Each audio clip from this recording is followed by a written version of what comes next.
All right, ladies and gentlemen, boys and girls, children of all ages, for the first time in a long time, we are back. It is Zoom Racing League. It is Division 1 live from Bahrain, a 3.362 mile track, a little over 5.4 kilometers, and it is hot, hot, hot, even at night. 3 DRS zones, 15 turns, 7 to the left, 8 to the right. There's that tricky turn 3-4 complex. The drivers look to try to make overtakes 9 to 10, but you can lock it up there and take advantage if someone makes some mistakes. Most of the overtakes will be after the long straight into turn 1, but this is going to be spicy. We've got a bunch of new people, a bunch of new names, and I hope this works right and looks good, and I am not seeing it currently. Let me, give me just a second here, folks. I am going to fix this because we're trying something new here, and it's brand new for tonight. So we are going to go right down here, and oh, well, it's off by just a little bit. So let's see if we can fix this.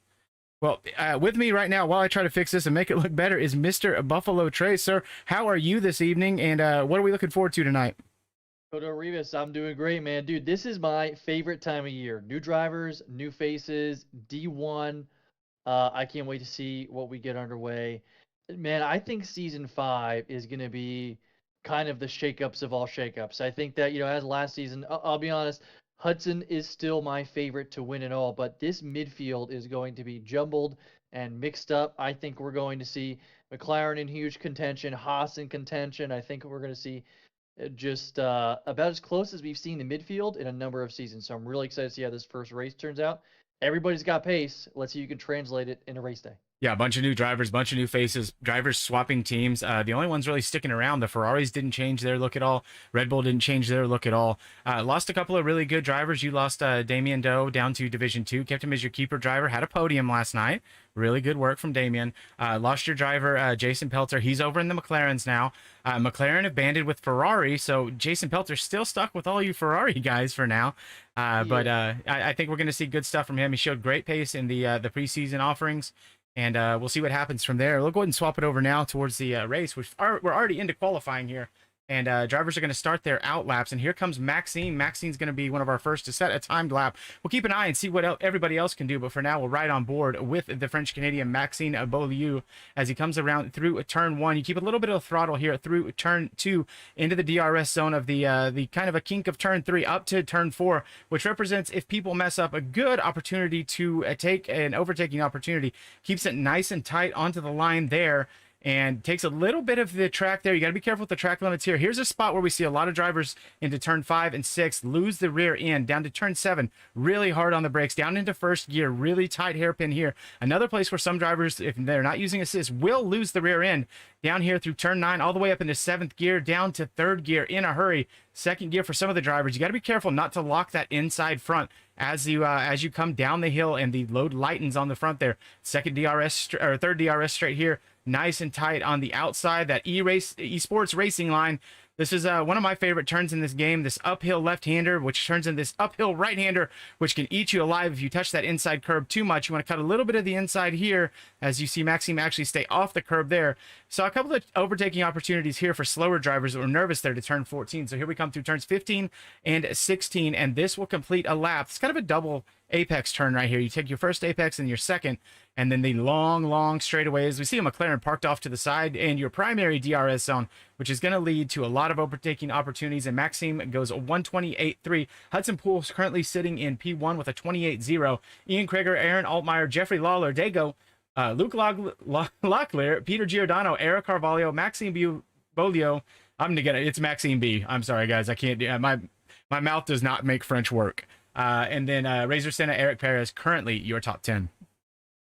I was on right now with Major Castleman as he comes in to finish his first flying lap, and he looks like he's going to put it at a 128.6, so that's good enough for P10. This Alpine lineup, Toto, looks extremely quick. I've seen some TT leaderboards of Thermo/Luke Locklear putting up some esports looking like times. I think him and Hudson are going to have a big party at the top. Hudson currently on provisional pole, but I would be surprised if we see some mid to high 127s as this track gets rubbered in. I definitely don't think these times are going to stand as they are right now. No, I don't think so at all. In fact, I was looking in the Discord just a little bit earlier, and someone posted a time as low as a 27.4. So that's a full 6/10 clear of where these drivers are sitting right now, and so that's a huge gap to make up as Hudson's probably coming in here. Take a look at Duncan McCamick. I need to get the telemetry back up. Trying to remember the keybind for that. So is it E? No, it is not. I have to look back up. Step away for just a second, folks. Sorry about this. Should be T for telemetry, I T think, for Toto's. telemetry. Let's check that Yeah. out and look at that. You are right. So burned up a lot of the ERS. Still seems to be pushing. Doesn't seem to be on a cooldown lap. Is a Duncan mechanic. So we can take a look there. Fuel flashing. So this is going to be it as far as a push lap for him. Then he'll have a cooldown lap on the way in. One of the things I love about this as far as strategy goes in games like ACC and iRacing, you can just pull over and teleport back to the garage. But here in the F1 games, you actually have to complete the cooldown lap or let the AI do it. And well, the AI is going to push as hard as he can on the in lap and scrub off those tires. But that's not so important now because we're only going to see soft tires in qualifying. That's been a huge change. And the strategy on the tires, I think, is more important now because you're not worried about what tire you're starting on as far as how much you use them in qualifying. Right. The only way where they matter too is if drivers are looking to go on the medium soft strategy. There's barely enough time to go out 4 separate times and use all sets. But if there's a safety car in there and a one stop turns into a two stop, you might want to make sure you have enough clean soft tires to use for the race. So that's the only kind of strategy there. But when it comes down to these guys trying to put the fastest lap on board to, in D1, the starting position matters so much more than I think maybe in D3 or D4 where there's more of an abundance of incidents, right? I mean, the pace all up and down the lineup is incredible here. So qualifying pace really matters so much, which is why we saw a lot of guys focusing on it kind of this week in practice leading up to the race. Yep, 2 minutes to go in qualifying, and not much has changed up near the top. A couple of people that I'm surprised they haven't put in a little bit quicker time. Jack Pemberton, Jason Pelter haven't put a time on the board yet. Don't know what's going on there, but Jack Pemberton, this is one of his I don't want to say fluke tracks, but this is a track where you're going to see Jack Pemberton sort of out of the normal pecking order. I think you're going to see him higher up the board towards the end of the session than some people are expecting.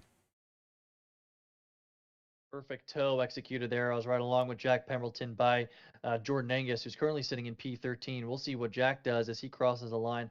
I know the Alfa Romeo team has been putting in the practice this week for a good showing in Bahrain. He's at a 129.1, so right behind Sleek. And so 13-14 right now for the Alpha Boys. A lot of these teams are going to get shaken up, Revis. We can see like row two right now, we have an Aston Martin lockout. And I think those two guys are probably some of the fastest throughout the entire lineup. They're going to be a team to watch, I think, going into this, as well as the Ferrari guys. Ian and Peter didn't really have the season that they wanted last year, right? They have been putting in the work, and we're going to see them at the top this week. Yeah, and speaking of putting in the work, I had been asked sort of an NDA non-disclosure agreement between me and Ian. He actually has all of his new gear. He has his complete setup ready to go. So he is no longer on the Thrustmaster that was constant. I believe it was a Thrustmaster that was constantly disconnecting. He's got a brand new Moza R9 wheel and a GS wheel, or R9 wheelbase and R9 wheel. And speaking of which, we are proud to announce that we finally have something of a sponsorship deal. We have a partnership with Moza Racing. So in the description below, I believe we left it. If not, we will update it after the race. But use the code Zoom Racing for $30 off any order over $500 at mozaracing.com. That is such a big deal for us here at Zoom Racing League. A year ago, we were having difficulty filling the grids, and now we're talking about sponsorship deals and bringing savings to you, the viewers. So mozaracing.com, use code Zoom Racing.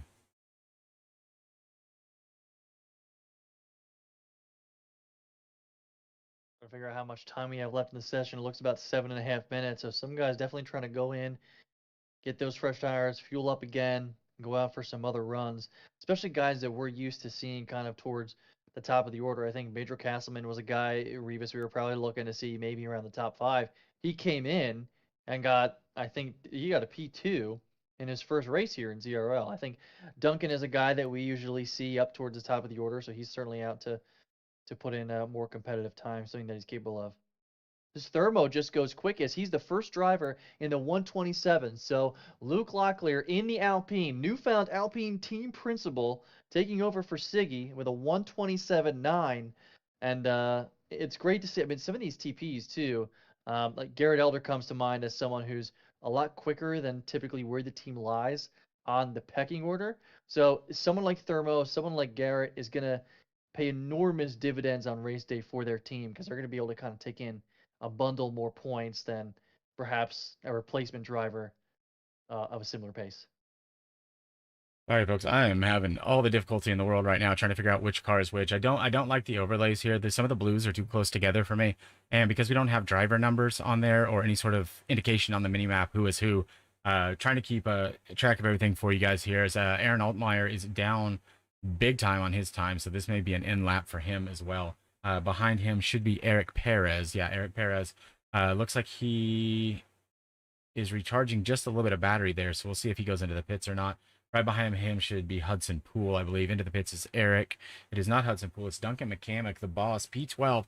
What can he do with that Red Bull powered machine? He goes 3/10 better. Still in P. Oh, goes to P9. So 3 spots improved for Duncan McCamick. So right now it's Red Bull P2, P9. Major Castleman next across the line. No, is that Tom Hatcap? Said folks, these blues are they're into the pits anyway. So one of the McLarens coming across. That Mike Rehill getting ready to start a lap. It is. So the leaky valve, Mr. Mike Rehill, recent pickup for McLaren, last minute substitute, steps off the reserve bench into the full-time role. This will be his first full-time race in Zoom Racing League, and looks like he is wanting to do Big Daddy Adam Zach Brown Klein some good stuff here. But he and Jason Pelter currently sat at 14-16. Going to have a lot of work to do in this last 5 minutes of qualifying, and also in the race if they can't improve that position. I'm on with Ian Krieger right now, who just started his next hot lap as he goes into turn one, shifts all the way down to third gear. Really tough to get back on the power here towards turn two. Touch a little bit of that curb, go up to the long straight to turn four. Use all the track, left side, brake hard. Turn in a little bit early than you think, but you take that turn a little bit wide towards high-speed corners 5 and 6 as you get into the more technical bits of the track. Down here, turn 9, big downhill braking zone too. Also got to be careful, really getting on the power as you get uphill. A lot of time to be gained and lost here as he heads into turn 10. Really high probability of locking up here, but Ian Krieger does it masterfully as he goes into the longest straight of the track. So just like in turn 6, a lot of time to be gained and lost. Same there in turn 10. One of the trickiest turns probably on the calendar. Stays far right, uses all the track in the curb, just a dab of the brakes there as he gets in the power quickly and turns over into sector 3. There's a yellow ahead of him, but I believe it may have been just an Alpha Tauri getting off track and moving away from somebody. So he's along the backstretch, getting into the last turn. I don't know if he set any purple sectors here. He does look quick. I'm not sure if he's going to improve on his time. And the entry into the pit says no, he is not. He's going to bail. His team principal is in, and partner teammate is in sector 1, so we'll keep an eye on him for just a moment. We've got a Haas coming around. Let's check in with Jordan Angus, finishing up sector 3 here, down on his time recharging. This looks like a recharge cooldown lap, and we'll see if he starts burning some battery. He does. He starts burning some ERS, so he's going to be on a hot lap. We will jump back on with him in a moment. Let's check in with Maxime, who just went P3. Eric Carvalho in P8. No, I'm sorry. Eric Carvalho just went up into P3. Right as I clicked onto him, it was gone, and we didn't get to see it, but great lap from Eric Carvalho. Taking the shortcut here on the in lap does Eric Carvalho, the Brazilian driver. Coming into this, you may know Eric Carvalho also as Rhapsody in other leagues. Era and Maxime really wanted to be teammates, and early on I identified them as my likely first and second pick, and so I'm expecting big things out of them at Mercedes. And right now the McLaren's still down. Jason Pelter's up on his time and improves up to P9, pushes Duncan McCamick down to P10. Classic qualifying performance from Gator. I mean, I was able to see all of last season. Wow. Peter Giordano. The 127s himself. Really nice lap from Peter Giordano. Pushes his teammate down further to P6. So right now it's Peter Giordano from Luke Locklear, Hudson Poole, Eric Carvalho, and Maxime Beaulieu. Oh, did I do it that right? No, it's Beaulieu, right? Beaulieu. Maxime B in P5, Ian Kreger, the other Ferrari in P6, Aaron Altmaier, Jeffrey Lawler, Jason Pelter, Duncan McCamick are your top 10 with 2 minutes left in qualifying. If the drivers are not already on track, it may be a little bit too late because it's going to take you about a minute 45 to a minute 50 to get around. That's assuming you don't have to get out of anyone's way that is on a hot lap currently. And I believe this is Jordan Angus coming across the line, up 2/10 on his time. The Sleek Warlock goes at P14, so good time from Jordan Angus there in the Alfa Romeo. I was gonna say we saw Jason Pelter just before Peter said fastest lap getting P9. Man, driving with him kind of last season was just a treat. He was always good for a top 10 in quali, and he really helped us kind of shake up him and Damien together. Just really shook up D1 for us, and we were able to get a boatload of points throughout that entire season. So sad to see him go. I think he's going to do wonders at McLaren. I think Jack Pemerson may have fueled up for enough hot laps here. He looks like he's getting ready to get on another one himself. Currently P17. If he can make up 2/10 or so, he may find himself right in front of Jordan Angus in a P13. He can get better than a 128.7. Starting a flyer there. We'll check back with him shortly. Blake Reed into the pits. Hudson Poole starting an outlap. Duncan McCamick also on an outlap. And Razor Senna. Joseph Herta. Big Mama Frank. What's he doing? P15 starting another hot lap here. Looks like he was recharging the battery there. May have invalidated earlier on. Peter Giordano out. Ian Kreger also starting a hot lap. Luke Locklear is up 1/10.5 on his time, and he's coming down the backstretch of Sector 3. If that 1/10.5 sticks, he will have provisional pole over Peter Giordano. He goes into the last corner. Really crucial, good exit. Maybe got a little bit of wheel spin there. I don't know if that's going to carry through. That may have cost him. Did it cost him pole? We will see in just a moment, and Probably. it did. Lost it by 9 thousandths. That was so tight. Very close there.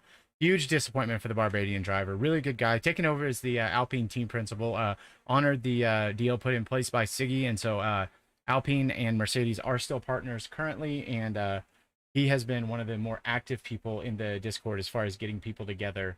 And who just moved up? Hudson Poole into P3. I'm sorry, folks. I'm having trouble with these colors. I don't know. I guess I'm just old, and that's the best it's going to get. Let's check in with Jack Pemberton. Up 2/10 on his time. Currently in P10. 2/10 would move him all the way up to P14. Can he maintain that? Does not. Stays in P18 with a 28.9. So not a horrendous result there. But we know Jack Pemberton's good at this track. So what can he do? Here comes Hudson Poole. Up almost 2/10 on his time. Cannot improve. So he's going to be stuck in P3. Luke Locklear still trying to push yet again one more time. Can he improve? This time around, he is up on his time, but where is Ian Kreger? Ian Kreger comes across the line, 2.5 tenths up, goes pole. So provisional pole. So Ferrari front row lockout as it stands right now, unless Luke Locklear, Maxime, or Jeffrey Lawler can do something about it. Let's check in with Dago as he comes across the line. Does improve, but stays P9. Who's next? Luke Locklear, where are you at, bud? Still way back there. Maxime, Duncan McCamick goes P6. Missed that good lap from him. So right now it is the Ferrari front row lockout. Thermo in P3. We'll keep an eye on him, see if he can improve. No, he's very slow on the exit there going in. And so that is going to be it, folks. That is qualifying. So it's a Ferrari 1-2. It is a lockout from the Spaghetti Monsters from Fiat. P3 goes to Luke Locklear. Hudson Poole, the reigning champion, 3 spots back from his main rivals in P4. Maxime. So we got Red Bull, Mercedes, for the 4, 5, 6, 7, and then a pair of Aston Martins, in which those guys, the reason they got picked up there and not necessarily in McLaren, who you'd think would be a higher team, is because our combined constructors championship, Aston Martin outperformed the field by a wide margin. I mean, it was enormous how well they did. And so Joel Goran gets that reward, gets his 2 drivers in P8 and P9, and there we go, riding on board with Dago with the F1 2022 reveal livery helmet on. Didn't see any need to fix it. P10 goes to Major Castleman, the Alpine driver, was Mercedes Academy, so we were able to keep him around. And then P11 goes to Jason Pelter, Eric Perez 12th, Joaquin Guac Torres in P13, Razor Senna, Tom Hatcap, Jengus, the Sleek Warlock, Big Mama Frank in P17. P18 is Jack Pemberton, Mike Rehill, and bringing up the back in the American-owned Haas team is the American Blake Reed. Folks, that is it for qualifying. Not a ton of surprises there, but some really good action there towards the end. And it's going to be a really interesting fight because we got the Ferraris up front. We got Luke Locklear throwing a spanner in the works. And then everybody else kind of slotted in where you'd think they'd be. The Red Bulls and the Mercedes are right where they ought to be. The Ferraris showing out right now. So this is the fight we want, folks. This is the fight that we've been waiting for. We want to get these teams close together, close like they are on track. And man, it makes things a lot more fun right now. Anthony Mesa in the chat saying Eric Perez, the Lando of this division. Campbell says, Donnie, 3 putts. He's happy to see you, Buffalo Trace. Forza Abdul said, hey, follow me on Instagram. Stars FBS says, let's go Thermo. And Stars FPS says, to think Pole and Div 3 would be top 3. Division 1 is crazy at the moment. Yeah, it's absolutely nuts right now how quick these dudes are. So, hey, now is your chance before the action starts, before these drivers go around on their formation lap. Take a minute, like, subscribe, but run to the kitchen quickly if you're gonna. Grab yourself something cold to drink and a bag of tater chips because we're going to be back with some hot and heavy action in just a minute. A reminder once again, MozaRacing.com. Use code Zoom Racing for $30 off your order of 500 or more.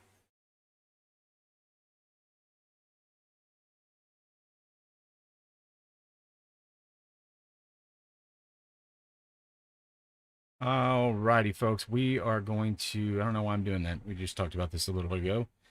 Riding on board with Ian Krager to take them around the formation lap. So we'll show the tires here. Everybody's starting on the medium, so it looks like it's going to be medium hard for everyone. Or do you think we'll see some drivers go medium soft? I know the soft tires did not work in Division 2 for our drivers in Mercedes last night. Wasn't an ideal situation for them. So what do you think the play is here, Buffalo? Are we gonna go medium hard, or are we gonna go medium soft? I think we're gonna see more medium soft. I really do.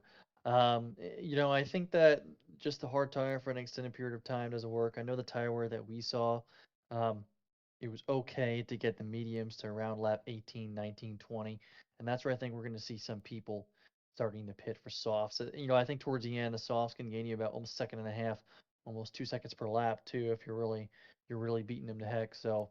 I do think we're seeing medium soft primarily. Let's see where everybody is starting here too. Looks like the entire field is starting on medium tires. So I would be surprised, I think, Revis, if we see many drivers come in for hards around lap 13, unless there's a safety car. Sure. All right, I got a request in the chat from NVA to turn Buffalo up a bit. I have done so. Hopefully that will take. I know I'm super loud, so I always have to back my stuff down. Joel Garon says, thanks, Buffalo and Revis for the stream. Man, that's what we're here for. That's what we volunteered for. I can't race worth a crap, and I'm a moderately decent team principal, so this is the least I can do. Julian Pilon says, let's effing go Ferrari. Ferrari's race will be similar to D3, says Ethan. Labib says, no, like D4. Abdul Rauf says, go ORL. Yeah, one of our sister partner leagues, Odyssey Racing League. We have several drivers that we share between the leagues, so always glad to have that support here. Pilon says, yeah, only if they DC. Oh, okay, we're not going to talk about that. Buffalo's a bit low. Revis, give you a kiss. All right, Abdul Rauf, this is for you. Mwah. All right, the drivers are on the grid. They are ready to go. We are ready to see them go. Riding all the way back with Maxime. For some reason, fall way back, and so it's a little bit late. Aaron Altmaier and Joaquin Guac Torres disqualified from the session, as is Big Mama Frank.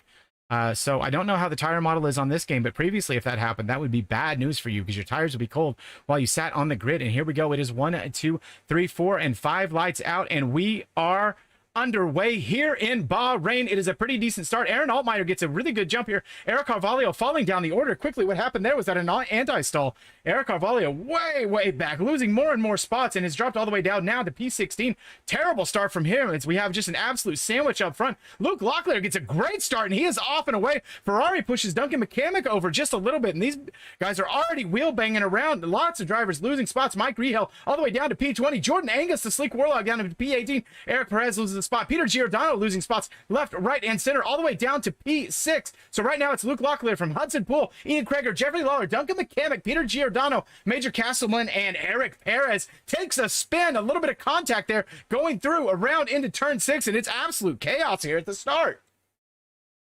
We say it every week. Luke Locklear is the master of starts. As Razor gets an interesting penalty for ignoring yellow flag. That's 5 seconds. That's going to be something weird. But Thermo just zooming up there at the start. A classic. He's just become a master of them. Hudson Poole now finds himself in P2, a familiar position, battling with Thermo for the lead. And not that great a start for Ferrari. A front row lockout. Ian Krieger finds himself in P3. Peter Giordano all the way down to P6 after Duncan McCamick finds himself in P5, and Dago up 5 spots. Aston Martin currently in P4. Huge shakeup so far in the first lap. You couldn't roll the dice and make a weirder start to that race. Sector 3 looks like there is Jordan Angus has had a bit of a moment there, and Aaron Altmaier already a 3-second time penalty. That is not ideal if you are the Aston Martin driver to pick up a penalty on lap 1. I know there was a lot of chaos, a lot of stuff you had to try to navigate there, but to drop that many spots down 9 and already have a penalty, that is a rough start. And I imagine got a couple drivers punching their steering wheels and saying dirty words.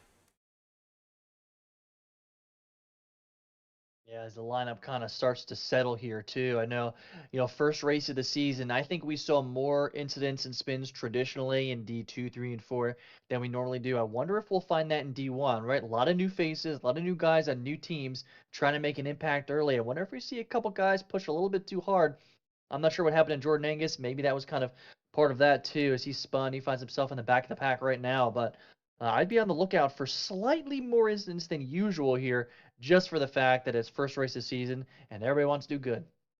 Yeah, I mean, you got to be careful here when when you've had an incident like that. You've got to cool the nerves, you got to cool the tires, get everything back, realign. The mental part of this game, especially when these guys are so close, so fast, and able to drive side by side together. The mental aspect of this kind of racing is just through the roof, and we've increased not only the speed but the skill of Division One as we've added some of these new drivers like Dago, Jeffrey Lawler. We've added Luke Locklear has gotten faster and faster, moved up from Division Two to Division One. Guac, Big Mama Frank has been on a tear as far as like his own personal skill. We've added Maxime, we added Rhapsody, we've added Major Castle, we've added Graz, Aaron Altmaier, added Mike Rehill, bunch of new names, and these guys are all really talented. But I think that it's one of those things where iron sharpens iron, and the more cream you add to the pot, the more the cream will rise to the top, and the bigger the pot, and the more talent we get in here, we're going to see that cream continue to rise and rise, and as a result, we get more entertaining racing like that start of lap 1.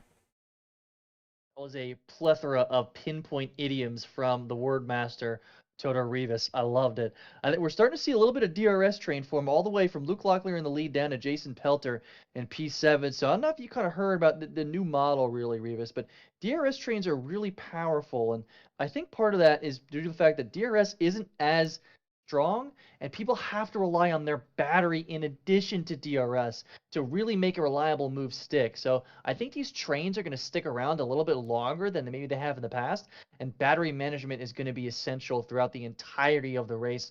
I'm on with Jason Pelter now. He's got about 40% battery left, right? And then on the Hudson Poole, who's got 76, Ian Krieger 68, Dago with 56. So, in some cases, these guys usually might not be down to 80. But here in F122, they got to use battery the entire race to be able to stay close to the guys in front. Yeah, I think what we're going to see is a lot more of early in the race. Now, a guy like Maxime, who I'm riding on board with right now to see if maybe he can make a move here on Guac, is Maxime is one that uses a lot of battery earlier. He's one of those that is kind of like to get the paycheck and spend it. Can't have the money in the pocket. You got to spend it. It's just burning a hole sitting there. So if you have the resource, why not use it? But you're going to see a lot of the teams like the Red Bulls and the AlphaTauris are going to be very measured in how they use that resource. As we see a little move from Guac here to try to break the toe of Maxime, and nothing doing there. He's going to get the move down into turn 1, puts him up into P8. Oh no, it's not going to be done yet. Hold on, it is side by side, wheel to wheel. Better exit for Maxime, and he will have the DRS going up the hill to try to run away here, I believe, unless they've changed the detection zones. He did not have the DRS, they swapped it. So used to when you went through the detection zone, so now it's 2 detection zones. It used to be just 1, so now there are 3 on track now. So I'm dumb. We'll back out of that. Yeah, Maxime really had to use a lot of ERS to make that pass stick. So he's sitting at 19%, and we're lap 4, Rivas, and it's not easy to regain ERS here while you're trying to keep up with guys around you, right? I think Peter may have had an incident. It looked like, oh, maybe they swapped Peter and Ian, but I know Peter was putting pressure on Duncan for a little while. They were both using some of their battery. Ian is now overtaken in turn 10 as he go to turn 11, so Could have been kind of a team decision there, hoping Ian could put more pressure on Duncan and maybe tow Peter along a little bit. But they've both been quick. They just had that rough start. Yep, right now, F in the chat, I'm thinking is going to come up just any minute now to the Mercedes of Maxime and Era. Era had that awful start. I don't know if he went into an anti-stall or it was just a bunch of wheel spin. But right now, the Red Bulls are running out in the top four. Ferraris lost some spots, but still in the top six and still within the main DRS train. We fall all the way back to P8. Maxime's got a 4-second gap to make up, and everyone ahead of him has ERS. It looks like Duncan McCamick may be about to lose DRS if he's not careful here to Jeffrey Lawler, and so there'd be a three-dog fight with Duncan McCamick having to try to hold off 2 Ferraris here in the coming laps. He's trying, and I know a broken record here with ERS, but Duncan on lap 5 is less than 10% as he tries to stick close to the gearbox of Dago and retain DRS for as long as possible. As we look down to the little DRS trains forming along the midfield, right? We have Maxime Guac followed by Big Mama Frank. Big Mama Frank has opened up a little bit of a gap to Jack Pemberton in P11, so that's over a second. Checking in with Jack, he's still pretty good on his battery, but he's going to want to try to close that gap as much as he can to regain the train, try to be dragged along a little bit. Yeah, difficult gap to try to make up, especially in this part of the track, because you want to try to be late on the brakes going down the hill, and that's when you screw up and end up locking that left front or the right front as you begin to your turn in. Trail braking here can be very tricky. It is, yeah. The amount of times I've found myself in the blue pavement to the right of turn 10 is far more than I'd like to admit. All right, so riding on board with Hudson Poole right now. Duncan McCamick has stayed within that DRS range, but it does look like Jeffrey Lawler is pulling away from him on the straights without the DRS. So one of the things Duncan McCamick and I and Big Mama Frank, we had a conversation at the end of the season last season. A lot of the top teams are so reliant on these or DRS trains that they run a much higher downforce setup than is necessary, and they're going to rely on the strategy of being able to stay close enough through the corners that they can just ride that train all the way to the end and maintain the good position and help to make a gap behind people that are running a lower downforce and they're maybe a little bit slower through the more technical sectors and find themselves actually outside of the RS and are using the setup versus strategy in order to stay within a couple seconds of the leaders.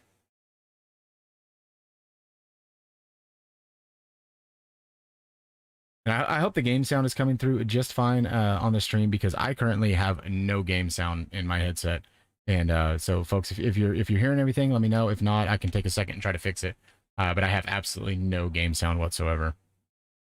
You know, we've had that problem in the D4, D3 race before. Sometimes getting in and out of the start menu does help kind of refresh that audio feed. A lot of bugs early here in F1 22. Appreciate you guys bearing with us, but we wanted to get to league racing as soon as possible, and I'm glad we did because we've had a lot of action so far, and really excited to see what these guys bring here the next 23 laps. If that fixes it. And survey says 9. Hit escape and go back. Still no sound. Okay, so we haven't had it for the whole time. So these guys already kind of knew what was going on there. So let me take one more set here. While things are kind of cooling down here in the race, this is what I did last time and made it work. And we'll see if that does anything. And survey says, thanks for the buggy game. I jump over to my Windows setting menu real quick. This is, you hate to see it, but what are you going to do? While we're fixing the sound, I'll tell you guys a little bit about this battle going on for P8 and P9.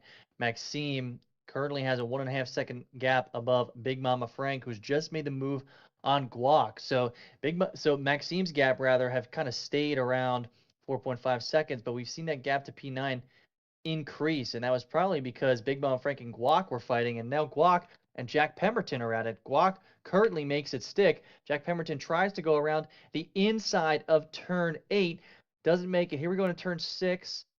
Not as great exit as he wants to do, as he's getting pressure himself from Era, who's in P12, as they go around to turn 10. Really tough area to try to make a pass stick.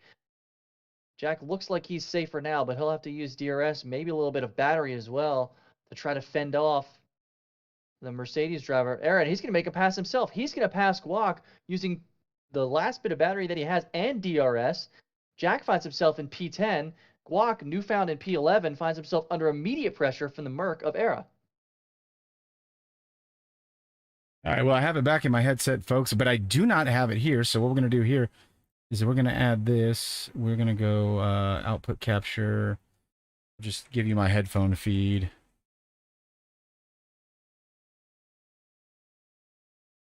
And see if that'll do it for now. There we go. So should be good now. And give us a little mic check there, please, Mr. Buffalo Trace. Yeah, mic check here. Watch the battle between 11, 12, and 13. Eric Guac and Major Castleman now at the party. Jack Pemberton at P10 has got a party behind him. A lot of guys fighting. Yeah, absolutely. Crazy to see all the action on track. Sorry for the distractions there, folks. Just trying to get things settled in. I know it's a lot more fun when you can hear these cars revving and banging, because nothing like the sound of a 1.6 liter turbo hybrid to get the blood pumping. Oh wait, no, V12s, V10s, V8s exist as well. But so really tight still up front. Luke Locklear still leading here in sector 2 yellow flag temporarily. Maxime's at a spin.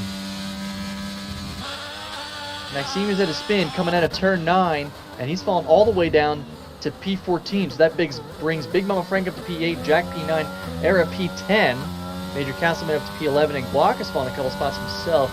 He's back in P12. All right, resetting our top 5. Luke Locklear jumped way out front real fast, nearly jumped the star. He was so quick on the trigger there. Got out to P1 real quickly. Hudson Poole jumped up from, I believe, P6 all the way up to P2. Jeffrey Lawler from way back, and I believe P8 up to P3. Duncan McCamick right back about where he was, P5 to P4. We can actually see that real quick. Up 2 spots, P6 to P4. Ian Krager, Peter Giordano, losers at the front, but still within the DRS at the front of the train.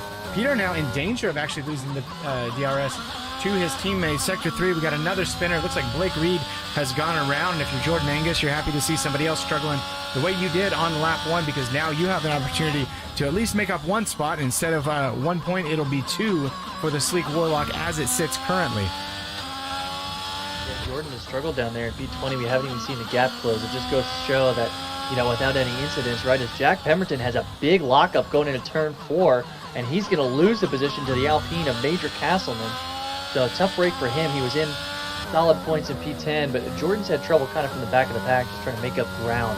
Because the talent level of these guys is so high, it's not like you can really pick off back markers, because, truth be told, there really aren't any back markers in D1, Revis. No, there's not. There's any one of these drivers. Oh, there's an AlphaTauri around of Big Mama Frank. He's going to lose a couple of spots on that, and that is right there what we were talking about, that tricky turn 10, where don't know if there was any contact or not. Blake Reed has retired from the session. He has actually wrecked himself out. Is that going to be our first safety car for Division 1 for Season 5? Drivers are slowing. Safety car is out, so safety car on lap 9 is not ideal for these drivers, because they were not planning to come in this early. They were planning to go probably another 8 to 10 laps minimum, absolute minimum, on these medium tires. And now you got to make a big decision here. If you're some of these back marker guys that are still behind the pack, you have a chance for something of a free pit stop, because you're going to get to catch up to the pack anyway. So if you're anyone from Jack Pemberton down, you might as well just hop in there and get the free pit stop. Yeah, you alluded to the medium hard strategy, and I thought it wasn't really going to be prevalent. Well, with an early safety car, everybody's so far down to Big Mama Frank. Everybody is coming in now for hard tires. So it looks like that's going to be the way, and I think that's the right call, right? You go into hards, and that way it's like an insurance policy. You can go to the end. You can go to the end on these. The tire deg is fine. But if any sort of safety car comes out, let's say in the range of 18 to 22, you can go in for fresh softs and start to make up some time. I got a complaint in the chat about the game volume being too loud. We'll pump that down a little bit there and make Pilon happy. And now I can't get back into this freaking game. All right, there we go. So we'll reset everyone onto the hards, except Razor Senna stays out on the mediums. That's an interesting call. The only driver that's going to go ahead and stay out. Maybe he knows something we don't know, is expecting another safety car. Of course, now we'll probably get the complaint that the audio is too low, but I'm doing every little bit that I can here. And sorry, I'm not able to please all the people all the time. But yeah, Razor Senna staying out. Razor Senna also with a 3-second time penalty. Wonder what he's thinking here. If he's really just thinking track position is going to happen and there's going to be another safety car, or he thinks just it's worth it to stay on it, because I don't think the hards are going to fall off in 18 laps. No, I don't think they are going to fall off, and maybe he feels comfortable on his medium tires, right? We did see a range kind of tire degradation in practice too this week. Some guys were definitely riding him a little bit harder than others, so maybe he's thinking that the track position is worth it for him here. And if he can fend off those hard tire guys and maybe even lap faster than them, the hard's got to get warmed up too, right? And it's we know in this year's model it's a lot more difficult to warm up your tires, and the consequences for not doing so are also more dire than they were in F121. So maybe he's thinking he can kind of take advantage of that and eat up the little bit of tire advantage they may have, stick to his strategy, and gain some track position. Yeah, I noticed that last night in the Division 2 races. I watched it back this morning because I just couldn't stay up anymore after doing the 24 hours of Spa. So I want to shout out all of my teammates there. We did an awesome job. Started P27, got an early incident, got all the way up to P16, dropped down after that incident, and ended up finishing P10 in a 24-hour race. And I was up for all but 3.5, maybe 4 hours of it. So absolutely exhausted. Duncan McCamick, Hudson Poole, some of those guys did it in another split with Ethan Patel and Julian Pilon and Spanini. So we had two teams doing the iRacing 24 hours of Spa. So I don't know how these guys did that and then turned around and raced Division 3, 2, and 1. But going back to what you were saying about the tires, I noticed last night when I was watching the D2 race, that's where I started all this, both of my Mercedes drivers, Sid and Johannes, who are guys that know how to manage tires, come out of the pits. They go soft to medium and immediately have a spin right there in that turn 3 area where we saw Mazepin have his moment in his first race here at Bahrain. And just guys that you think know better, and just a little trigger happy on the throttle and a spin, and now oh, what happened there? Duncan McCamick goes off and loses a spot to Razor Senna. Duncan just kind of loses it on his own, takes the spot back. Got to be careful with that game, issue, because sometimes the game can be real tricky there, telling you to give a spot back or not, but everybody's still weaving, and we should see the safety car in this lap. Won't actually get that indication until they get to the top just after turn 13 where sector 3 begins. So, but I'm expecting fully that we're going to see the safety car in this lap. So Razor Senna about halfway through the useful life on those medium tires. A little easier to get the temp in there, but he's probably going to have to stop again. So huge gamble here. And does he end up all the way down in P19? Can't finish P20. There you go, folks. Just as I said, they crossed the line into sector 3. Safety car is in this lap, so Luke Locklear will lead the field away from Hudson Poole, Jeffrey Lawler, Duncan McCamick, Razor Senna, Jason Pelter, the pair of Ferraris in Ian and Peter, Eric Carvalho, from that early mistake all the way down in P17, all the way up now to P9, his teammate down in P18. Major Castleman rounds out your top 10 for this restart. All right, here we come around turns 15 and 16. Luke's going to back him up till the very last second. Oh, we got a little contact. Ooh. Dago runs into the back of Hudson Poole, and Duncan McCamick runs into the back of him. So an inadvertent early break potentially from Hudson Poole may be costing his team principal here a little bit of time if there's any damage to that wing at all. I was on with Duncan, and I think Duncan may have bumped Dago. At least that's kind of how it looked like from my screen. For all I know, it could have been Razor, Peter Giordano, and P8 tried to go around the outside. I think big winners of the safety car. Look at Jason Pelter on the pit. He somehow overtook Ian and Peter, made a great start on Razor, and now finds himself in P5. So that half of the McLaren pairing looking really strong and benefited really nicely. Razor looking a couple spots on those 11-lap-old medium tires. So look, maybe these guys warmed up the hards pretty nicely on the safety car. But Razor is getting eaten up here as Hudson goes off a little bit, and Dago overtakes him. Hudson's down in P3. Wow, huge mistake there, and I wonder if that's just a case of those tires not being quite up to temperature yet. Duncan McCamick has had a moment. What happened to him? He's lost a couple spots down to P6. Lost out to Jason Pelter, Ian Krager, and might lose out to Razor Senna if he's not careful here. Again, I think it's a matter of those tires not being quite up to temp. We got a little bit of a fight in the back. Guac down the inside on Major Castleman. Good side-by-side racing here. This Alpine driver takes the outside line back to the inside line. You got to be careful here. Stay off that inside curve. We don't want to spin it around. And Guac gets a better exit and is able to send it down the inside of P14. And this is great racing for the midfield teams. Yeah, looking really good here. I think that Duncan back in turn 10 found himself in the Buffalo Trace area in that blue pavement there after kind of locking up and going off that really harsh curb. But, this safety car...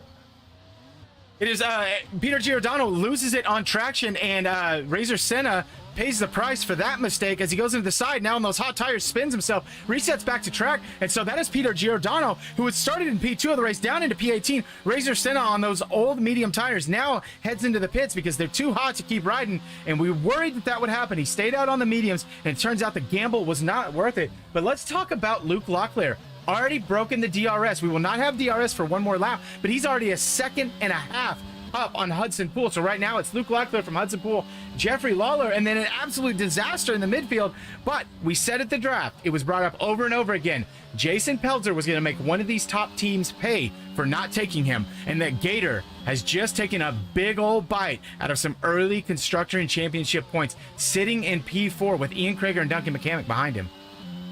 I remember the exact moment where this gap started to form between Thermo, or Luke Locklear rather, and Hudson Poole. It was in between turns 9 and 10. Hudson went off to the left just a little bit, and that was enough to temporarily go above 1 second for their DRS gap. Now, since then, Hudson's already made up 2/10, so he may be pushing a little bit harder just to maintain a DRS range, but that's where it happened. And you know Thermo is watching that gap with great interest, trying to make sure it stays above a second.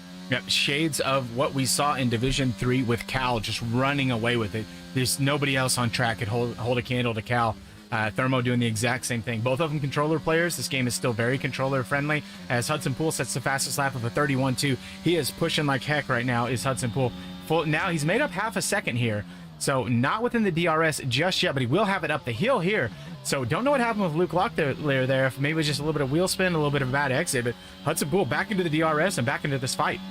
There it is. There's the gap already. Just one mistake, and now, you know, if he doesn't make that mistake, he has the possibility to run away with it. But he does, and it's just a brand new race. And now every lap, he's going to be looking behind his shoulder to see if Hudson has enough DRS to make something stick. Eric Carvalho slowly falling back to Duncan McCamick, just outside that 1 second window. Going to have to be really quick and smart on the brakes here to maintain that gap and not lose. I mean, these are the fine margins, folks. Coming down here, they're through the detection zone before they brake. So as long as you're within that 1 second before the detection zone, you can fiddle with your brakes a little bit here.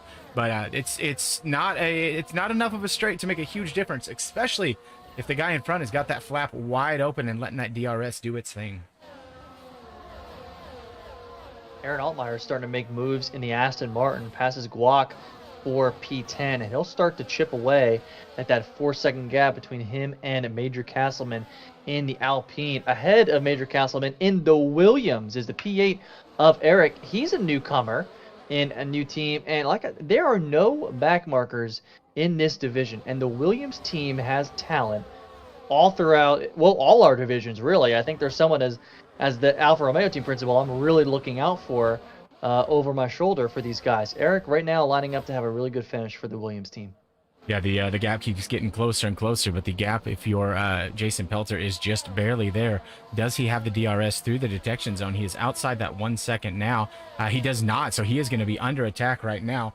Let's take a ride on board with the guy that's going to try to take that spot, Ian Krager. Nothing doing just yet. Jason Pelzer's got to close that gap up in a hurry. Eric Carvalho in the same danger. Now 1.4 seconds back from Duncan McCamick. It was 1 second last time around this exact same spot. He's lost a full half second there. Several drivers falling back in Sector 1, where you wouldn't think there'd be that much of a gap to lose. I would expect Sector 2 to be the spot where drivers are going to fall back, but it seems to be Sector 1 is the make or break for a lot of these drivers. Yeah, I wonder, you know, I've watched a lot of guys do TT here. I've watched a lot of strategies really kind of going into turn 1, which what gear you take it in, how you take the curb. I think there are a lot of different driving styles to tackle that sequence of corners, and maybe that's running into it. I think we do have a spin in Sector 2. It looks like Tom Hadcap in the Williams.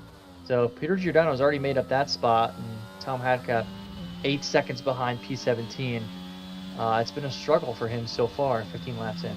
All right, here comes Jason Pelzer's hopes at a podium as they go through the detection zone. He is outside of that gap, so he is outside of the chance to run down Jeffrey Lawler here. So right now it's Luke Locklear, Hudson Poole, and Jeffrey Lawler running away. Dago is not going to be able to do much to Hudson Poole with that flap open, and Hudson is only making up about 2, maybe 2.5 tenths down the straight. So the DRS, like you mentioned earlier, not quite as powerful because the design of these cars and the aero wash these cars experience, the following is a lot easier, and the way you set up the car, as we mentioned with the higher downforce earlier, you just want to stay in that train. You don't necessarily need to overtake, but you've got to stay with the super fast guy so that you can get away from everybody else and then try to make things happen at the end of the race.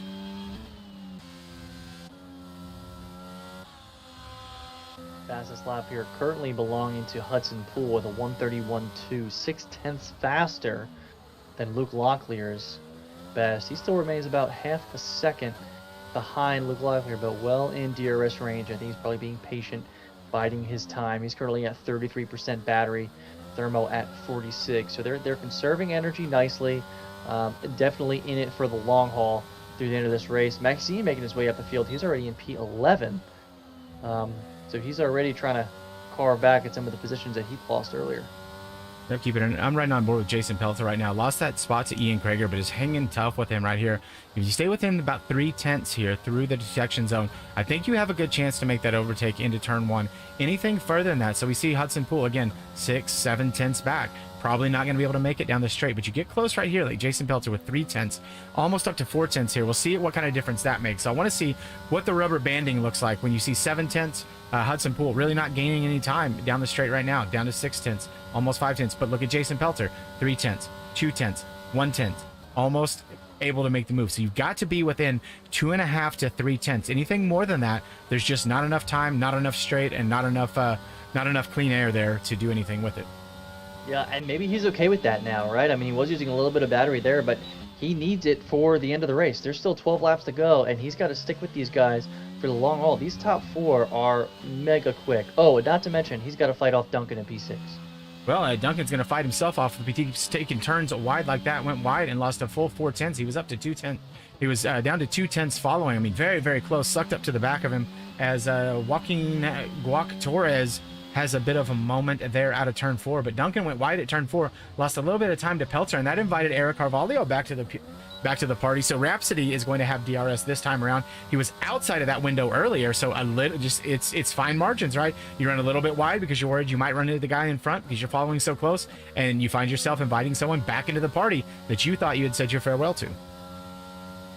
Yeah, the top three do tend to be kind of starting to run away from the pack. There's a 2-second gap now between Dago, Jeffrey Lawler, and Ian Krieger in the Ferrari P4. So I wonder if we'll see that gap start to increase a little bit.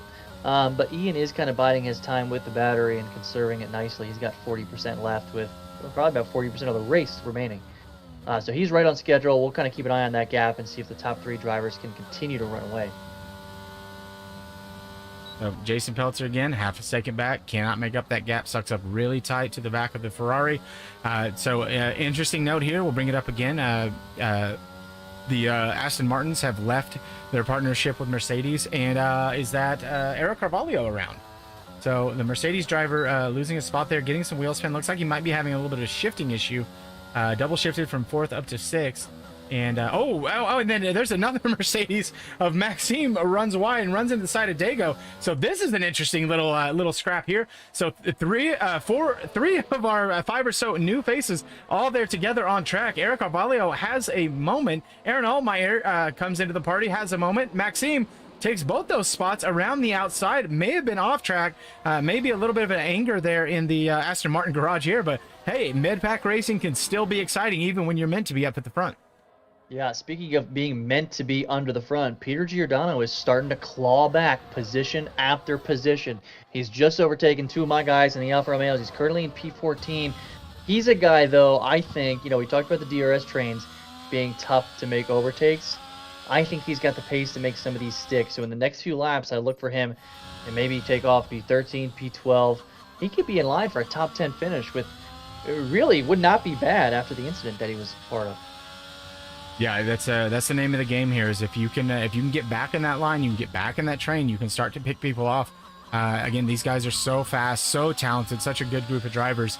Hudson Poole still 7/10 back. Jason Pelter still biding his time. After that mistake that Eric Carvalho made, he's out of the DRS. So if you're Duncan McCamick, you're breathing a sigh of relief.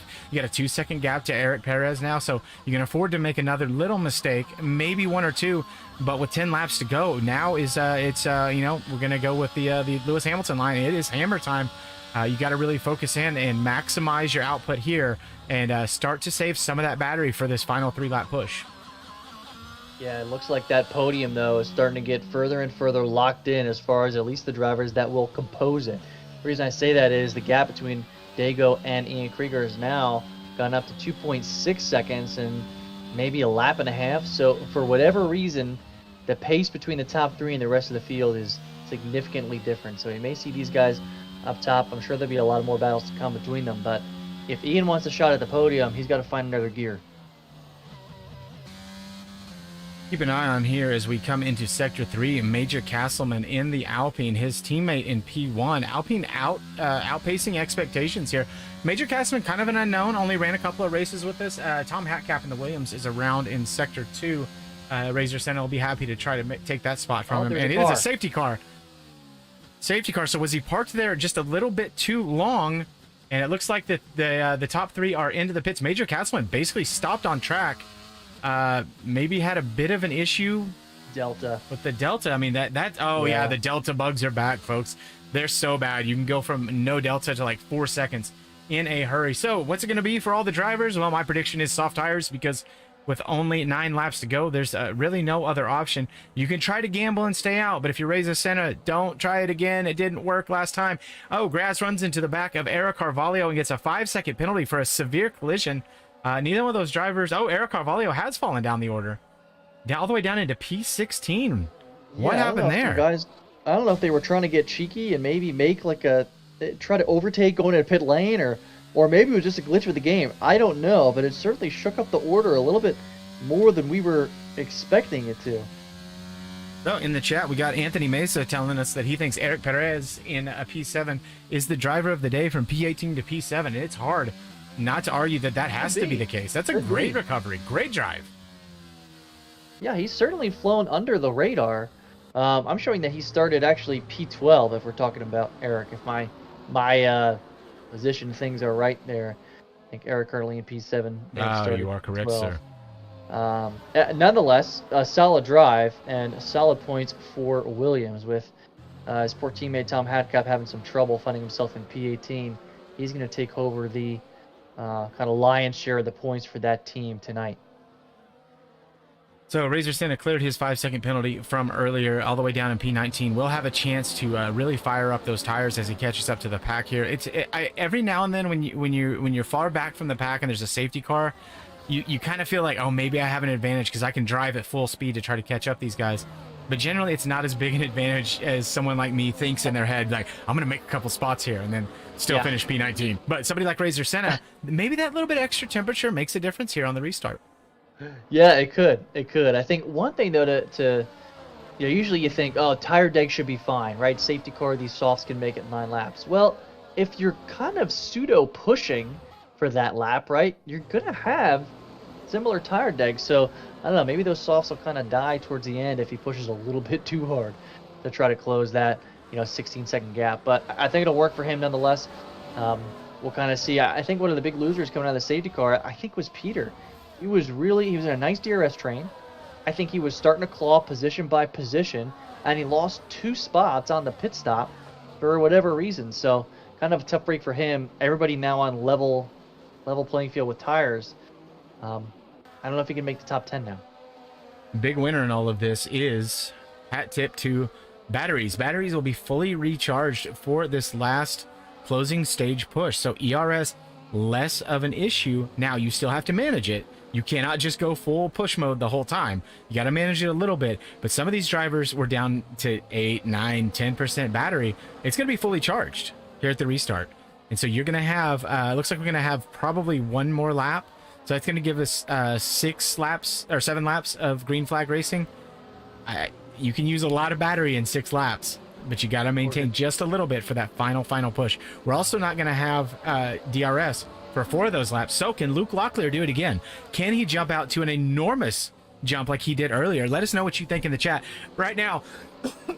Oh, and Dago took the spot from Hudson Poole on the pit stops as well, so just a little bit quicker on the pit stops. So advantage Dago there. So right now it is Luke Locklear from Jeffrey Lawler, from Hudson Poole, Ian Krieger, who was on pole, down to P4, the Gator, Jason Pelter, P5, the Boss, Duncan Mechanic, P6, Eric Perez in P7, Major Castleman, P8, Graz with that 8-second penalty, 5 seconds of which I assume he will try to get removed. But still a 3-second penalty in play there. So if you're Leaky Valve, Mike Rehill right behind Graz, and Big Mama Frank, Jordan Angus, the Sleek Warlock, Eric Carvalho, Rhapsody, you're looking at that 3-second penalty and thinking, hey, if I just hang close to that guy, that's a free promote to me. Same thing for Peter Giordano and Maxime. Yeah, we were just talking about big winners with the safety car. How about Jordan Angus? He was in P20 4 or 5 laps ago. Now he's in P12, and with a good restart, he's got a chance to get some good points for the team as well. Okay, getting word in the chat from ORL Tyler in the chat is Odyssey Racing League. He engineers for both Maxime and Era Carvalho, telling us, yeah, had no choice but to double stack my drivers, unfortunately. And that is unfortunate. They were so close together. Now, we actually have a rule. It is the Aston Martin, Peter Giordano, Bronson Big Brain Stafford rule. You cannot intentionally back the pack up excessively like they did in Belgium in order to gain an advantage on the double stack. So we do encourage drivers to stay within 10 car lengths, but any more than that could be looking at post-race penalties. So it's a balance game when you have the drivers that close to one another as you come into the pit stops. Yep. Looks like the field has bunched up pretty nicely here. So we're certainly going to see the safety car in this lap. This is going to be hot and heavy. You got guys on fresh softs, full batteries for a 6-lap push to the end in the first race of Division 1, Season 5. I don't want to say we're going to see some aggression, but these guys are going to be racing. Yep, it's going to be a sweaty end, and I've currently ended the poll in the chat in a margin of 57-42. We asked you, will Hudson Poole repeat as champion in Season 5? A majority of the 33 votes saying yes, it will be the Hudson Hornet. Once again, Red Bull dominating, but Luke Locklear out of the gate, Dago out of the gate saying, hold on. We got some stuff to say about this. Ian Krieger, put it on poll. He's got plenty to say about this. Now, I will say, I will give credit where it is due. Hudson Poole did over 200 laps at Spa over the weekend. I'll say that again, folks. Yesterday, he did over 200 laps at Spa. That is nearly 1,000 miles he drove at Spa over the weekend. So this dude has been not grinding Bahrain. He's been doing other things. Safety car will be in this lap. Luke Locklear will lead them away once again. Last safety car, 1.5 second gap. Quickly a race. So we are going to see what happens here on this restart. My prediction is it's going to be fast, furious, sweaty. Hurry up. You don't have much time. If you're grabbing another beer, you're grabbing another pop, you're filling the bag of potato chips up. It is time to go racing once again, and we are green and we are underway, and it is a pretty decent start from Luke Locklear. Hudson Poole goes around the outside. He's going to try to take that inside line and defend from Dago. Here comes the Ferrari of Ian Krieger, and we're going to go 3 wide through turn 1. No, a couple drivers back out, but it's absolutely side-by-side racing all the way back through P5. Jason Pelter gets a little bump from Ian Krieger and loses that spot. He had it momentarily, so the Gator down into P5, so Luke Locklear gets away clean. Jeffrey Lawler, Hudson Poole, Ian Krieger, Jason Pelter, Duncan McCamick, so no big shake-up there until Major Castleman and Duncan McCamick side-by-side, wheel inside. It's not cops, you can do it there. Major Castleman holds on. Yellow flag for Maxime all the way in the back. Has had a bit of a moment, and it's disaster for Mercedes as Maxime has now dropped down to P19 with 6 laps remaining. Disaster for Mercedes, but great for Ferrari. Peter Giordano finds himself in P10. He must have heard me on the broadcast and said, suck it. I'm going in. I'm going to make it. Aaron Altmaier finds himself in P9. The top 5 remain in the same positions. But, man, that restart could have gotten real hairy real quick. We were almost 3 wide going into turn 1 with Jason Pelter sneaking into the outside. Alas, here we are, top 5, not shaking up at all. But the midfield certainly had a lot of action, and Peter's here in P10. Jeffrey Lawler looking to shake it all up right now. He was within 1/10, 2/10. Look at the closing speed here. With the draft, these cars able to follow so well here. Can he be a little braver on the brakes, a little later on the brakes, gets a good exit, a little bit of a wheel spin there from Luke Locklear as the car kind of fishtails a little bit. And here comes Jeffrey Lawler. Here comes Dago down the inside on the main straight with 5 laps to go, wheel to wheel into turn 1. Who can be brave? Who can? Oh, a little bit of a bump. It's Luke Locklear off. A little bit of a bump, and it is Dago into the lead of the race, but Luke Locklear is not done. He's going to be fighting back. Still no DRS for one more lap, but what an amazing battle up front from these guys. Wow. We talked about managing battery for the last 6 laps. Dago's only got 40% left. Looks like Maxime may have left the session. I don't know if he's going to retire the car. So the top 3 with a lot going on. We got another yellow in sector 1. Looks like maybe an AlphaTauri around, or was he dodging something? There was an incident. believe it was the Mercedes, as much as it pains me to say it, of Eric Carvalho. Looks like he lost a couple of spots there, and people having to dodge him as he went off track. But back up front, the battle is still thick and fast between the top 5. Duncan McCamick trying to stay with him right now, but I think these guys are going to run away. Major Castleman takes the spot, and Duncan McCamick has lost 2 spots in one corner. That tricky turn 10, we talked about it over and over again. You got to be careful on the brakes there. You can find yourself wide. You get a little bit too far to the inside, and they overtake on the outside. It is a dangerous turn, and Duncan McCamick needs to be careful here. It looks like his rear end sliding just a little bit. Needs to maintain that traction and try to catch back up to the pack.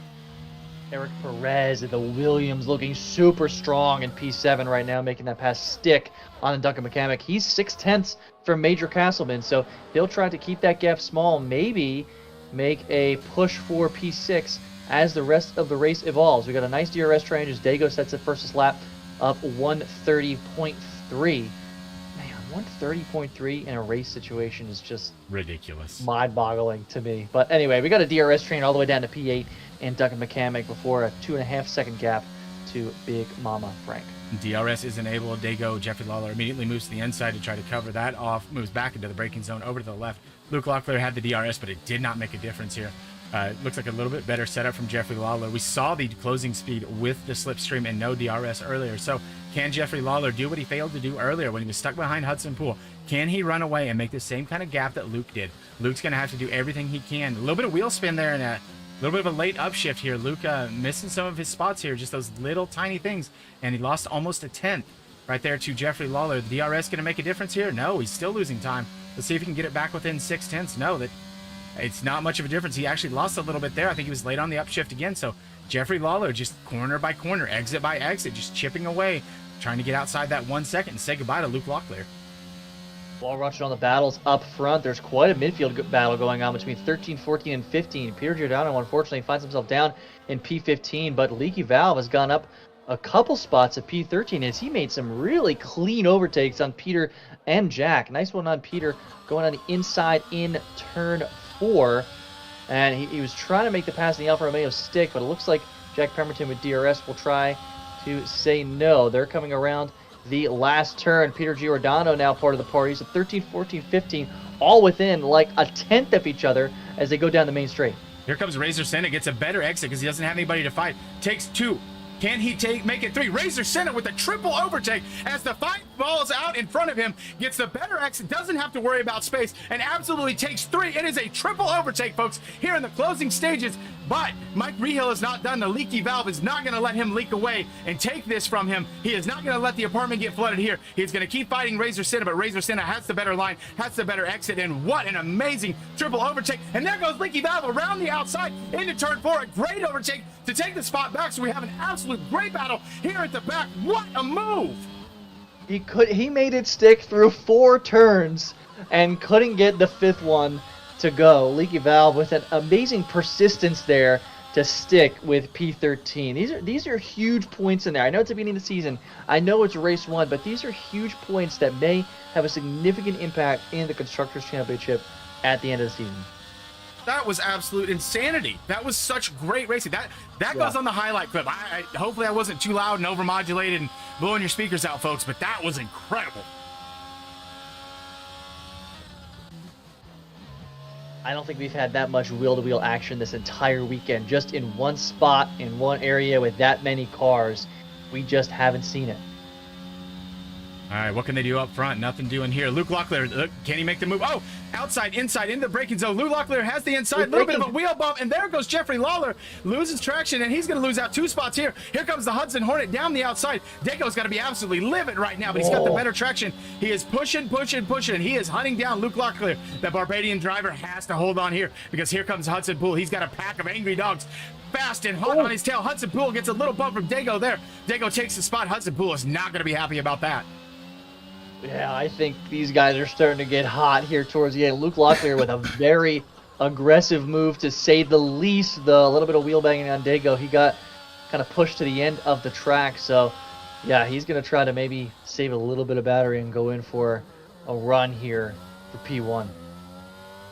All right, got to cool yourself off a little bit here. Make sure you're under control because we're talking about fine margins here. That could have been Hudson Poole into the wall. That could have been Jeffrey Lawler off the track when he and Luke tangled wheels a little bit. So any one of these drivers could have had a DNF there. And as we come around, we're going to have 2 more laps of racing, 2 more laps to push. None of these guys at the front have any battery left. They've used it all up. There's nothing to save, everything to gain. And we're going to go 3 wide down into turn 15 and 16. Jeffrey Lawler backs out just a little bit. Hudson Poole has the advantage, has the inside. Can he have the apex? A little bit of a bump into Luke Locklear, and Jeffrey Lawler holds onto the spot. Hudson Poole couldn't hunt the apex down quite enough with 2 other cars on his outside. But what can they do into turn 1? Hudson Poole is going to go 1. Is he going to go 2? They're going to go 3 wide down the main straight into turn 1. What is going to happen here? Will it be carnage? Will it be awesome? Will it be Hudson Poole? Yes, it will. Temporarily 3 wide into turn 2. It is not going to stop, folks. This is going to be all night long.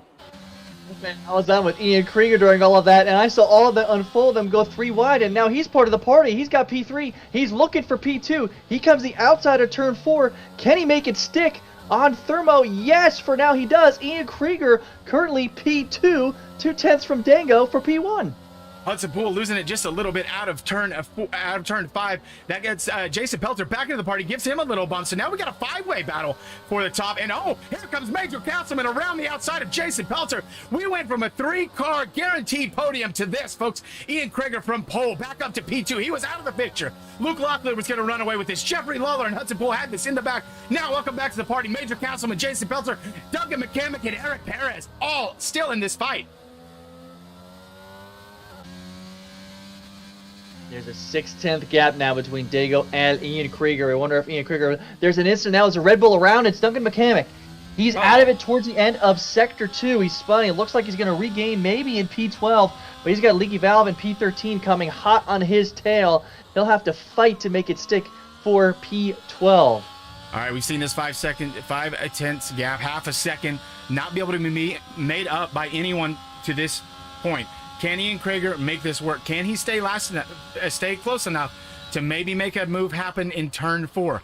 We're going to wait and see. The problem is, though, if you give it up in turn 4, you're going to be at a disadvantage in the final sector and possibly on the back straightaway. So Ian Krieger's got to keep it as tight as he can. But Jeffrey Lawler, great traction, great exit, continues to just dominate this race for Aston Martin right now. Ian Krieger doing a great job in the Ferrari. Huge recovery for him. Luke Locklear jumped out early, had a great start all the way down to P3. Hudson Poole, the Hudson Hornet, started in P5 up into P4. Major Castleman with the surprise of the day all the way up into P5 in that Alpine BWT pink and blue machine. Talking about driver of the day a little while ago, talking about how Eric Perez has had a great race so far. He's up 5 spots in P7 in the Williams. But it makes me point out, Dago currently leading the race, started in P9. Absolutely brilliant drive from him. Dago is such a pro's pro and looking to make me look foolish. I had talked to Graz, his partner Aaron Altmaier, who's currently in P9, and Jeffrey Lawler about the possibility of bringing them to Mercedes, but the sales pitch from Tyler, from Eric Carvalho, and from Maxime was just too strong. And man, making me look silly right now is Jeffrey Lawler and Aaron Altmaier. Look at him, P1, P9, doing a great job. But how about those Alpines? Outperforming expectations across the line for the first time in Season 5. Jeffrey Lawler and Aston Martin Racing take the win. Ian Krieger, P2. Luke Locklear, Thermo from Barbados in P3. I don't know if that's a Barbadian accent or not, but it is for tonight. Hudson Poole, the Hudson Hornet, the defending champion, down in P4, had a great shot at winning this race, and a little bit of bump and bang, and it pushed him out of that contention. Major Castleman, the huge push up to P5, the Gator in P6, Eric Perez in P7, Eric Carvalho, Rhapsody up into P8, Big Mama Frank, Joseph Herda up into P10. Man, this is some first-class racing. It is intense, side by side. There's your guy. The game says Jack Pemberton, driver of the day. I'll take that. Oh, and yeah, it's worth I know you points will. this season, right? It's worth points this season. Oh, I think, absolutely. really. Probably Yeah. 25. We'll give him 25 to Jack Pemberton. All the points are made up, and everybody's a winner. But there he is. There's the Aston Martin driver, and he is on top, and that was a nutty race. We'll run down the order once again. It's Jeffrey Lawler, Ian Krieger, Luke Locklear, Hudson Poole, Major Castleman, Jason Pelter, Eric Perez, Eric Carvalho, Joseph Herda Big Mama Frank in the AlphaTauri up into P9. Joaquin Torres in the Haas in P10. Had a rough start at the beginning. Peter Giordano started P2, ends up P11. Aaron Altmaier grassed P12. Mike Rehill, the leaky valve. Jack Pemberton, Duncan McCamick lost it on the final lap and lost a lot of places. Started P6 all the way down in P15. The sleek Warlock Jengus in P16. Razor Senna with the amazing triple overtake, and then it all kind of fell apart for him at the end. P17, Tom Hatcap and Maxime finish out the finishers of the race. And Blake Reed, unfortunately, retired his Haas machine. I'm assuming the new engines, since the Haas drivers have left the Ferrari alliance, not quite as reliable as that old Ferrari power. Let's Good old American made. Hell yeah, brother. All right, so we are back in the booth. Let's drag this over here, make sure this is all good. I got too many screens, folks. I got to get everybody squared away. Anthony Meza says driver of the day for Eric Perez. It's hard to argue with that. So we're gonna here in a minute. We'll talk to Dago. We'll talk to Luke Locklear, and we'll talk to Ian Krager. And so we'll wait for them to pop up into the waiting room. I hate to ask, were there any surprises for you in there? Because we know how good these guys are. We know that at any day, anytime, any one of these guys can take the win. So nothing is terribly surprising. But other than, the early bad times that some of these drivers had, was there anything that you were just like, I can't believe that happened?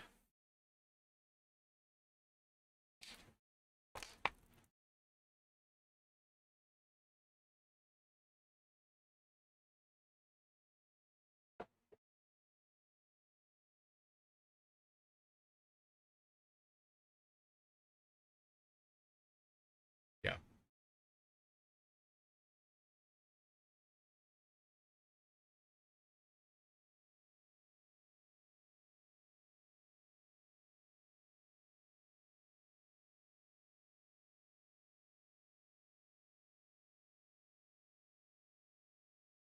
Yeah, really good stuff here. And so I've already lost my place here. Ian went P2, right?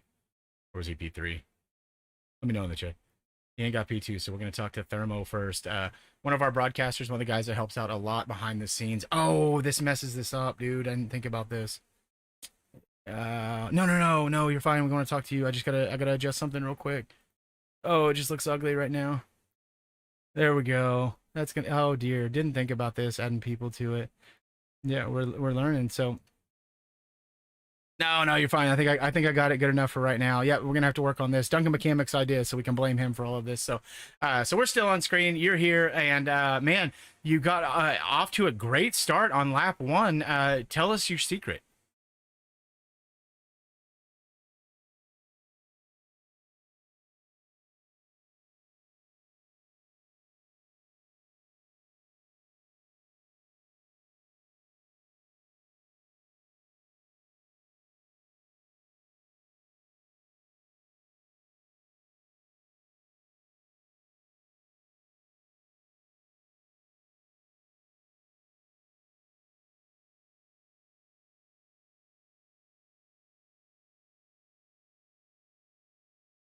Yeah, and we're going to see that trickle down. You are now the Alpine team team principal, sorry, with the vacation of Siggy, and I've got to hand it to you because not only are you taking on broadcast duties, you're racing in D1, which is sweaty enough, and no Discord sound says, okay, so dude, we just missed that whole first part of your interview. That's it's cool. It's cool. We're setting up new stuff here. I totally blame him. So what Luke Locklear just said, I'll just recap for you, is basically I've taught him everything he knows.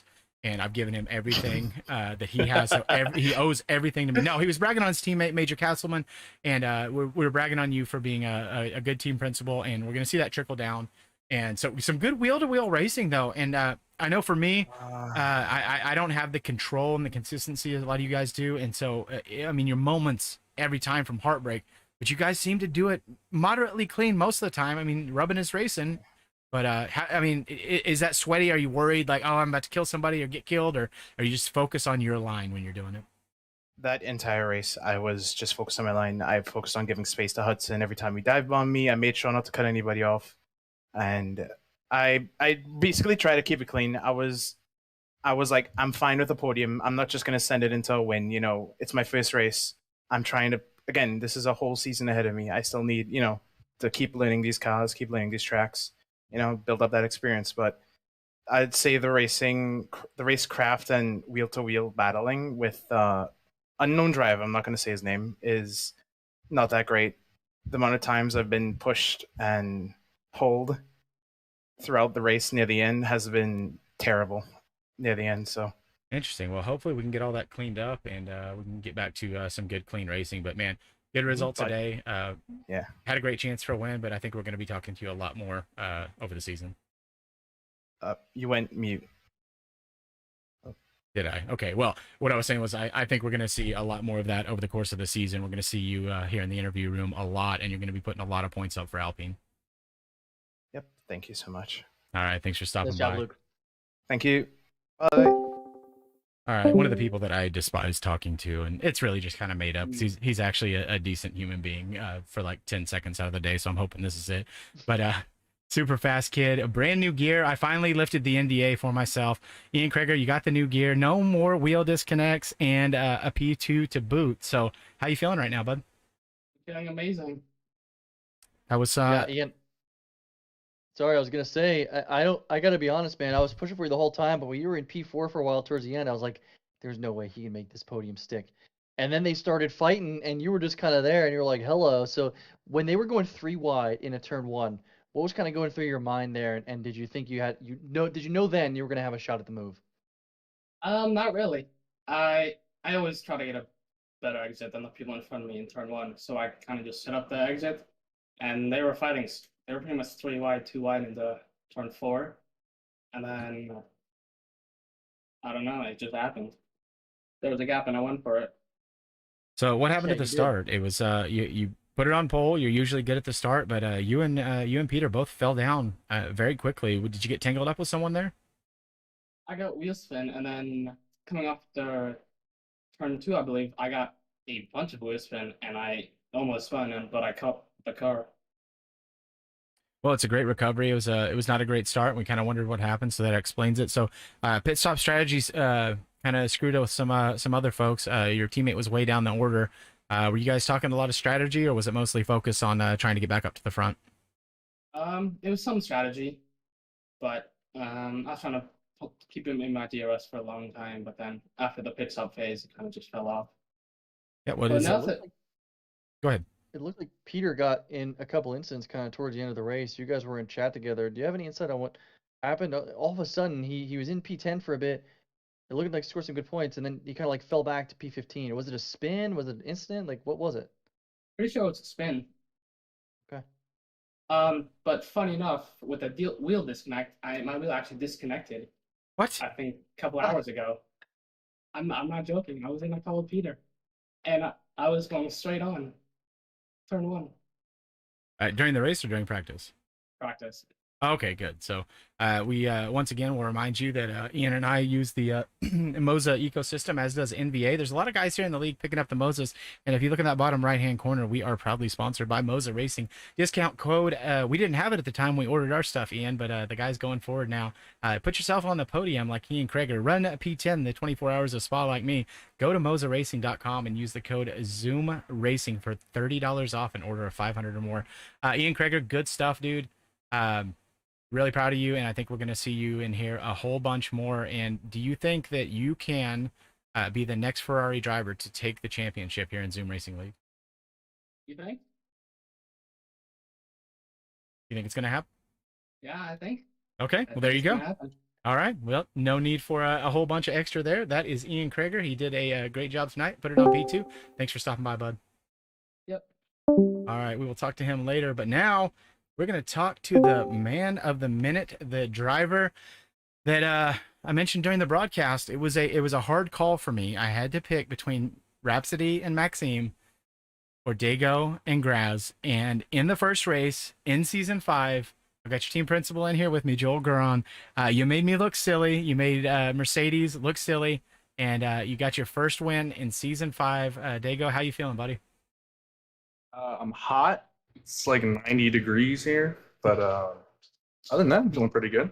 So a Pretty fun. lot of side by side, lot of real fast racing. You and Hudson Poole sticking together through most of it, and We went 4 abreast at one point in the closing stages of the race, and a little bit of bump and bang with you and Luke and Hudson, and I think it takes a lot of trust to race that close with people, and then I think it takes a lot of mental fortitude to not get angry and start driving and making mistakes when something like that happens. But dude, you had a great recovery. Do you do anything preparation wise as far as like to get yourself ready for the race, or just once you're in the seat, it's time to go? I mean, before the race, I get on for like an hour to do time trial, and then that's pretty much it. Other than that, it's just trying to do as best as I can with the amount of time I have to put into the game. So, not really much. The racing though was really fun. I enjoyed it a lot. There's a lot of moments where some people were losing their cars. I lost a little bit of oversteer going side by side with some people, and there was some contact, but I don't feel anything was intentional at all from any parties. Sure. I mean, we do have plenty of clean drivers, and mistakes happen, and guys get angry in the moment. But for the most part, I think you guys kept it pretty clean. Buffalo, what do you got? Yeah, I think I kind of wanted to get your take too on those last few laps, kind of going 3 wide into turn one. To me, it looked like just really hard, kind of hard racing there. Really tough. How do you feel about kind of going side by side with Thermo and Hudson, and then Ian, of course, kind of towards the end was a surprise. So it was kind of just a chaotic lap 28. What was your take on some of the moves? It was a lot of fun. I liked looking behind, seeing 3 cars going to turn 4 right behind me, and I'm just holding on for dear God. Like, honestly, if it's not like that, then honestly, to me, it's just not as fun. If you go for like a guy flies by you at 20 mile an hour, like it's just not as fun. Like losing is losing, but if you lost like that, I don't think you could be upset, even if you won. I mean, it's a little bit of a plus or something, I think, but Well, speaking of winning, here's your team principal, Aston Martin, hashtag winning right now. Joel Guron, you got to be over the moon right now, dude.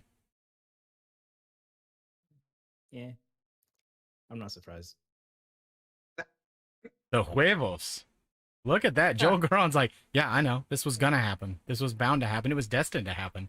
Okay, cool. Good to talk to you, I guess. Yeah, love you too. All right, buddy. So that is Jeffrey Lawler. That is Dago. That is P1.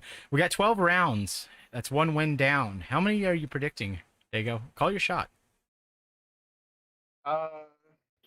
who knows? Could be 8 out of 12. Could be 1 out of 12. There's a lot of good drivers on here, so I guess I'm gonna have to do more than 1 hour practice to get the rest of the season down. But yeah. For sure. Well, hey, man, it was a pleasure calling the race tonight. It was a pleasure watching you dominate and stick with the top 3. Before the last safety car, we thought it was a guaranteed podium and it was going to put you in P3, but you held on. You powered through, and it's a win. So congratulations, man. Good job tonight. Thank you. All right, that is going to do it for us. That is Bahrain in the books. We are done. No more Bahrain, at least for now. Buffalo Trace, your thoughts on the race? It was everything I think we could have hoped for, Revis. I mean, we had the action, we had the pace with the front runners. I think them going side by side, if you went in and said, what do you want to see? I want to see exactly what happened tonight with the top 4 guys. We had some surprise podiums. We had some strong midfield performances. And we had some down races for guys that we didn't think would have a down race. So we kind of had the whole gamut of it. A lot of action in D1. Can't wait for Hungary. Let's see. Yep, the Hungaro Ring. Not particularly a driver favorite track. I don't think that a lot of these guys would be super happy with it. But we were supposed to be at the French Grand Prix this weekend. Unfortunately, the pit entry is very bugged there. We try our very best here in Zoom Racing League to mirror the real life schedule. So we were going to be in France. The next race for the real F1 series is in Hungary, the Hungaro Ring. So that's where we're going next. I'll be racing there Wednesday night in a wet race in our sister league, SRA. And so I've done a lot of Hungary. It was one of my favorite races the first season in F1 2021. I think it's an okay track. It's not a great track, but it's a challenging track, especially with track limits. That's going to be a decider for a lot of these guys. We did not see a lot of penalties here in Division 1. We saw, I think, a total of 13 seconds of penalties through the whole thing. Maybe 18 seconds too. Some could be waived. There's still the stewards have to do their job yet. And somebody, Aaron Altmaier picked up 3 seconds on the first lap. Hungaro Ring can do the same thing to you with the track limit. So we're going to see how disciplined these guys can be. how fast these guys can be. And I think it's going to be another exciting race. And so, Buffalo Trace, thank you for being here with me. That is it. We are wrapped for the weekend, folks. That has been Division 1 of Zoom Racing League. Congratulations to all the drivers. Thanks to all of you for sticking around, sticking through, and sticking with our technical issues. We're still working things out, trying to give you the best broadcast possible. Because at the end of the day, if you're not here and you're not watching, we don't need to do this. As much as the drivers want to have this as a keepsake, they want to be able to watch themselves back, hear me say all these nice things that I may or may not mean about them. We're going to keep doing it, and we do it mostly for you. So thank you so much for being here. Big announcement in the Discord. We broke 300 subscribers. That is a big milestone for us. That means we're a third of the way to where we want to be. Our goal right now is 1,000 subscribers. That's a big number. That's a lot of folks. But I think we can get there with your support and with these drivers continuing to show up and show out right here live Friday, Saturday, and Sunday for Zoom Racing League. Thank you very much, and good night, folks.